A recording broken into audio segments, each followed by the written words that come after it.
If there's one thing most of us can agree on, it's the fact that dating can be tough at any age. So today we're going to take a look at everything you need to know about dating for your age group. Joining us to help us break it all down is author and dating expert, Monique Kelley. Hey, Monique! Always excited to have you. Yes. So we are gonna jump right in. Yes. Let's go back to our 20s. What would you say would be the best tips for dating in your 20s? Okay, so welcome to the decade of mistakes and growing pains. When you're in your 20s, you don't know exactly who you are, what you want out of life. And when it comes to dating, it's so important that you remember, this is the time when you should be dating like a champ, okay? Ooh. The options are endless, okay? This is a time to get it in, okay? But here's the thing you have to remember when you're in your 20s, especially with social media. You cannot use social media as a barometer of how your dating life should be. A lot of times people in their 20s, they're looking at this life, the jewelry, the handbags, the Insta fame. Right. And sometimes you will pass up some good men because they don't have any swag and pass them up for some fools so you can get some likes and some instant social media gratification. Especially now when people aren't really talking on the phone, they're texting, there's no real authentic conversations. So it's so important that you remember not to use social media as a barometer. Also, for some people in their 20s, they are lucky enough to meet their forever booze. And that actually does happen for a small percentage of people in their 20s. But do you recommend that, though? Well, here's the thing. It's important that you realize if you do get with someone at a young age, there's gonna be a lot of cynics. They're gonna say, you're too young, wait a while. But just know that if you go into a long-term relationship in your 20s, you're gonna go through ebbs and flows. You're essentially gonna grow up an adult together. So you have to make sure you realize that going in. Prepare for it. Prepare for it, and it's the same for a long time. That's just my little tidbit. I'm not an expert. I am not an expert. Gar, sounds pro tip. Facts. Consider this. All right, so obviously the 20s can be fun and tough. So what about the 30s, though? What advice do you give people who are dating in their 30s? Okay, so the 30s is a time when you're starting to get this adulting thing down pat. It's also a time when you're starting to date with a purpose. You're ready for a long-term relationship. For some singles. For other singles, you might not necessarily be ready for that. And I love to always talk about my 3 favorite words. In addition to, I say this all the time, because a lot of times there's this myth out there that you can't focus on your career in addition to finding love. You can't be in a relationship in addition to exploring your entrepreneurship. Oh, wow. Oh, wow. You can do all Clarify of that. that. Yeah, because a lot of times people think they can't do both. Right. That's a misconception. You can. Also, for women in their 30s, this is a time when we do put a lot of unnecessary pressure on ourselves because of that biological tick-tock, rush into clock. things. Right. You start dating out of fear because you're like, I'm getting older, I'm in my 30s, I want to have kids.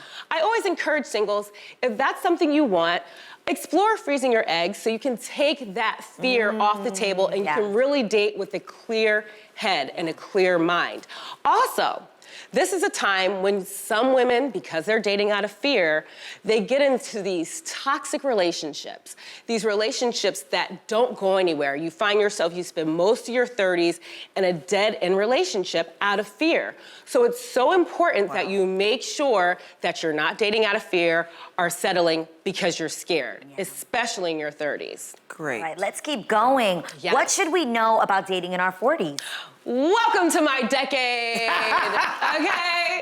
The 40s is such a great time to date because first of all, you've made the mistakes of your 20s. And we didn't have social media to document it, okay? Right. We were getting it in too, we just didn't have social media. Yeah. Then you have your 30s where you learned the lessons. Your 40s is a time for a lot of people, you're getting out of those toxic relationships, marriages are starting to end, you might have young children.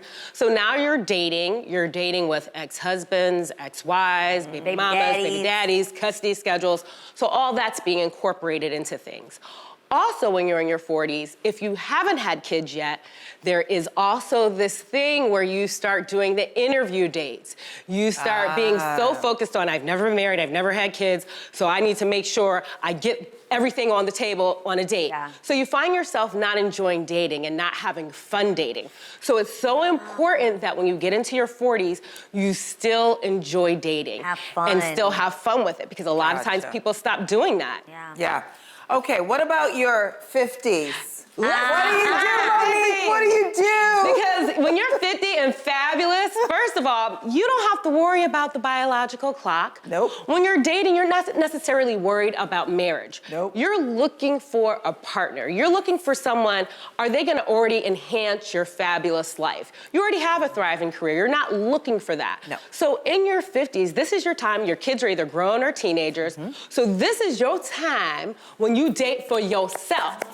Also, I'm seeing this growing trend, especially in people in their late 40s and their 50s, of second time around relationships. So basically, this is one of two things. One, either Does that mean somebody from the past? somebody from the past, either someone that you dated years ago, it wasn't a toxic situation where he was a fool. Okay. We don't return to fools, okay? We don't give fools a second chance, okay? No. So either you are like, you kind of just drifted apart, you guys both got married, had long-term relationship, had your kids, divorce had ended, and you're recircling back. Or it's someone that you've been friends with, or you went to high school or college with, and you kind of reconnect, whether it's a homecoming Like the or one something that like got that. away, or like you thought about them later and you're like, Exactly. Or could it also be the one that you made a pact with, where it's like, if we never end up with anyone else or by a certain age, like we should be together? You know what? That happens more in the 40s. Who are you thinking about? Because I don't know. I know, because you did. I'm like, she definitely. I know saw- people have done It that. felt very specific. Yeah, it was I know specific. people have done that, who are like, if by this age, if I've got married and divorced and it didn't work out, we should be together, based on friendships and companionship and long-term wanting to spend forever together. You know, I Grow see that old. more in the 40s, because in the 50s, most of the people in their 50s, they're not really worried about it. Whereas in their 40s, they have this, okay, this is my last chance. They're setting up their life. They're setting up their life. Just in case. And the major thing to remember, Garcelle, in your What? 50s, here's the advantage you have. You get to date like you were in your 20s. You get to get it in, you get to have fun. But you have the added wisdom of discernment of being in your 50s. So you're dating wise. If you see a red flag, a pink flag, a magenta flag, you out. Okay? Yeah. Okay? That is so good. You are so good. I love this. I love chatting with you. Chatting with you, Monique. Thank you so much for coming and hanging with us and giving us so much wisdom and hope for the future. If you want more from Monique, be sure to check out her book, Reality in Chaos, out now wherever books are sold.